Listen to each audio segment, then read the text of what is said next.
The next morning, Dunjee and his companion were up at first light. There were still plenty of soldiers about, but now, in the daylight, they gave them a sense of safety. They went down into the city to view the remains of the courthouse and observe firsthand those who had exacted such unseemly vengeance upon innocent fellow citizens. The Oklahoma City license plate on the front of the car caught everyone's attention. When the manager was distracted, Dunjee inquired about the burned courthouse's location from a black attendant, who said it was in the next block. They wandered into what felt like no man's land. Just a few random walls, the vault with the door blown off, and lots of smoldering ash remained. Dunjee made a stark observation. He could see it in the people's demeanor. Their heads were lowered, and their eyes were cast down. As white people passed on the street, their gaze dropped as if conscious of wrongdoing. Some would glance out of the corners of their eyes, but if looked at directly, they quickly looked away. Dunjee observed that the white people in Sherman felt ashamed of what had happened, even those who were not involved. They knew a great wrong had been done. Not everybody was friendly to Dunjee's inquiries. When he approached a photographer about pictures from the incident, the man responded, "No, I haven't got any pictures. I think too much of Sherman to take a picture like that. I don't want the world to see Sherman like that." He pulled out a handkerchief, but didn't wipe his eyes. After a moment, he launched into another round of angry oaths against the mob. Another photographer they found around the corner was more helpful.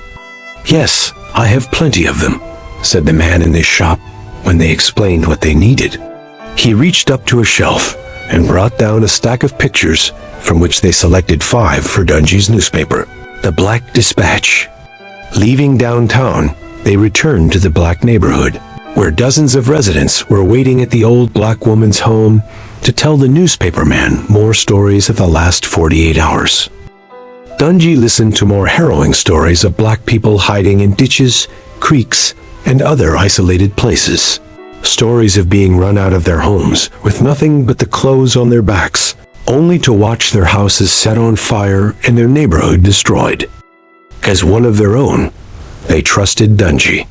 There were 3 newspapers in Sherman at the time, but the black people didn't trust that they would tell the story correctly. Roscoe's cousin, the Reverend J. Riley Dunjee, wrote a poem that encapsulated everything that had happened in Sherman and published it on the front page of his newspaper, calling it Happy Days in Hell. Happy Days in Hell, Sherman Hell May the 3rd. To whom the same concerns, I seat myself to write a word, while the festal fire burns. You understand, our festivals are all the time returning. Therefore we are obliged to keep the fires always burning. For though the oyster has its season, the rabbit and the deer, you know the Negro burning season is open all the year. We held in Sherman recently a gorgeous demonstration. A Negro cooked more decently exceeds imagination. The governor deputized the rangers to let the people know. The sheriff entertained the strangers and supervised the show. We put the Negro in the stove and cooked him good and brown. We gave the oven so much heat, it burnt the kitchen down. 10,000 voices rent the air as the sizzling roast appeared. 10,000 men in maidens fair hilariously cheered. 10,000 valiant voices joined the jubilant refrain. Happy days, oh happy days, are come to us again. We hitched the carcass to a car in genial jubilation, and through the Negro section far, we carried consternation. Here finally we burnt the roast, suspended from a tree. We burnt 500 Negro homes to give us light to see. The governor, seeing the success of Sherman's demonstration, dispatched another soldier band with his congratulation. There rose a cloud, and so the crowd stood singing in the rain. Happy days, oh, happy days are come to us again. On Monday afternoon, Dunjee began his trek back to Oklahoma City. He had in tow his pictures, his notes, and a great responsibility. Hughes stopped in Ardmore on the way home, where he encountered an interesting group. They were a church choir from Sherman, who had been practicing for Sunday services when the riot broke out. They hurriedly decided to leave when the mob was seen headed to the black part of Sherman. They first went to Gainesville, but decided that was not far enough away. They decided they needed to leave Texas altogether, so they made their way up to Ardmore. Dunjee interviewed the pastor and a few other members about their experiences. Details of their departure were a bit fuzzy, but the pastor told the story of how the choir changed the lyrics of one of their church hymns, from "When we all get to heaven" to "When we all get out of Sherman." Upon his return, Dunjee reached out to the NAACP about the incident. At the time, the NAACP often contacted the British media to get stories of lynchings out. They felt the American media was just too reluctant to tell these horrific stories. Being aware of this tactic, Governor Moody tried to get ahead of the situation by sending a Texas Ranger to England to tell the press there a more cleaned-up version of the events in Sherman. Interestingly, Moody did not send any of the Texas Rangers who had actually been to Sherman during the riot. Instead, he sent Captain Tom Hickman, a young, good-looking, and well-spoken ranger who portrayed the idealized version of a Texan that Europeans would find appealing. In a bizarre twist of fate, the Hardin-Simmons University Cowboy Band was launching a European tour at the time Hickman was going to be in England. Governor Moody seized upon this coincidence and wove the two together to paint an idealized picture of life in Texas. This was clearly a diversion from the Sherman atrocity, as told to them by the NAACP. What England got was a politicized Wild West show that would have made Buffalo Bill proud. This tactic by Moody did not work. The term Sherman Riot ultimately appeared in over 500 newspapers in 1930. A few days after the riot, police went door to door in Sherman and collected copies of the newspaper edition that came out the day after the courthouse burned. No known copies of that edition exist today, so it is unclear what they were trying to hide. The National Guard continued to have a strong presence in Sherman. An earnest attempt was being made to hold the leaders of the riot accountable. It wasn't just black blood that was spilled. 3 mob members were fatally wounded in a scuffle with the National Guard. And it was not just black property destroyed. The courthouse, used primarily by white people, was also completely destroyed. 33 men were arrested by National Guardsmen in connection with the mob disturbance, but that number quickly whittled down to 14. Some of them were released on bail, while others awaited their fate in jail. Reports to the Adjutant General indicated authorities had the riot situation in Sherman under control, but they were not taking any chances. The troops would remain in Sherman for a few weeks, with no additional troops sent to the area. A court of inquiry was convened in Sherman to investigate the attack on the troops by the mob. With passions running high, the trials for the 14 had multiple venue changes, which created constant delays. When the cases came up in mid-November, Judge Charles Pippin publicly stated that 60 out of the 68 potential jurors declared from the stand that they would not convict the first defendant, even if the evidence against him was conclusive. The first defendant was a well-known member of the Ku Klux Klan named Jefferson Davis Jones. Judge Pippin attributed his inability to secure a jury to the publicity that had been given to the Sherman affair. This was in stark contrast to George Hughes, who was going to be sentenced within a week of the events. With each delay, the cases began to weaken. The strongest case was against B.J. McCasland, who was the teenager seen pouring gasoline into the basement of the courthouse. McCasland's case was complicated further by a charge of chicken thievery that occurred while he was out on bail.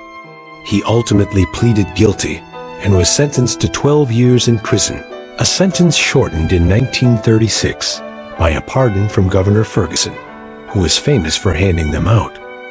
Of the remaining 13 defendants, only one of them had a full-time job. Many of these people were well-known ne'er-do-wells around Sherman. Far more prominent people were noted to have been in the mob, but only these were charged with the crime. It led to the speculation that these weren't really the mob leaders, but merely the patsies taking the fall for the more prominent people who were involved, which might explain why it was difficult to get any of the charges to stick. The cases against them were systematically dropped. Without a federal anti-lynching law, it was difficult to get any of the charges to trial. Most of these men returned to Sherman and resumed their lives as before.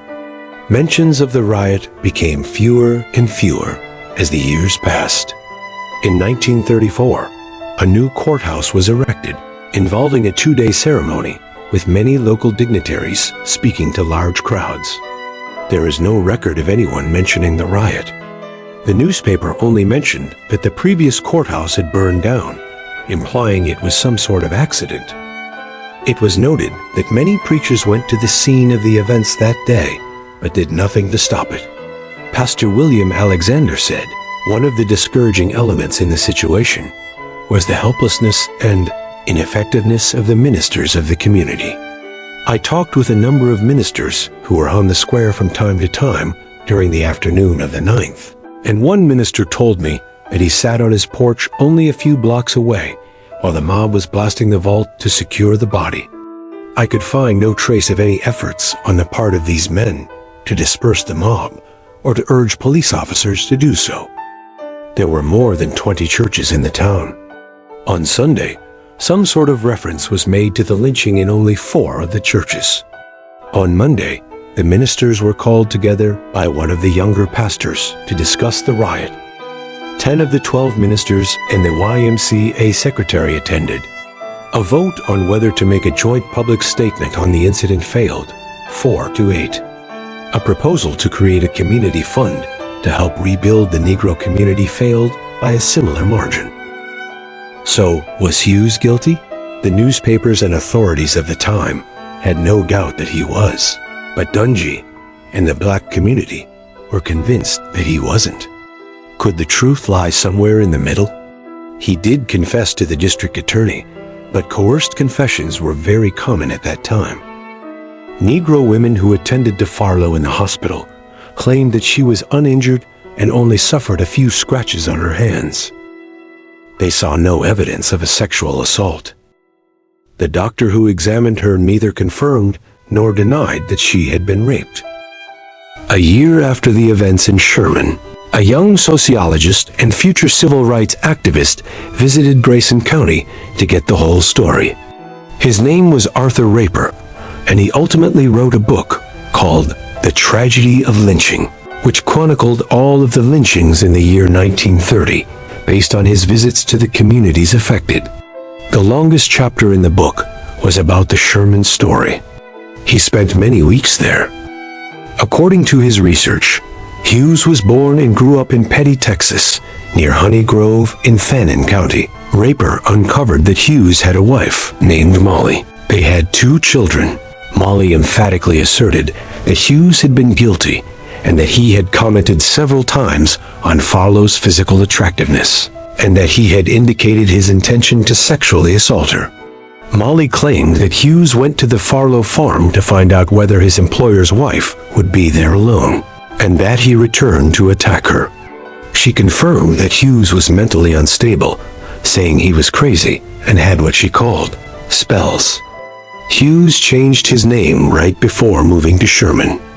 Molly stated that before the incidents in Sherman, he had abandoned her and his 2 children, changing his name from Jackson to Hughes. But there are flaws in Molly's story. If Hughes had abandoned her, when did he tell her about his infatuation with the farmer's wife, whom he didn't meet until after he left her? Sherman and Petty are about 40 miles apart, and Hughes did not have a vehicle, so it is doubtful he had any contact with Molly after he abandoned her. Raper also heard from Hughes's former employer, a farmer for whom he had worked for a number of years, who stated that Hughes was hardworking and the best help about the farm he had ever had. The farmer never saw Hughes as a threat to his own family. So the only truth we know for certain is that we will never know the full truth because of the mob's actions that day. One hero from this horrid tale was Dr. William Porter. Porter insisted on his right to protect his property, threatening those who approached his home by sitting on his porch with a loaded, unlicensed pistol. He was arrested the next day, becoming the only black person arrested during the riot.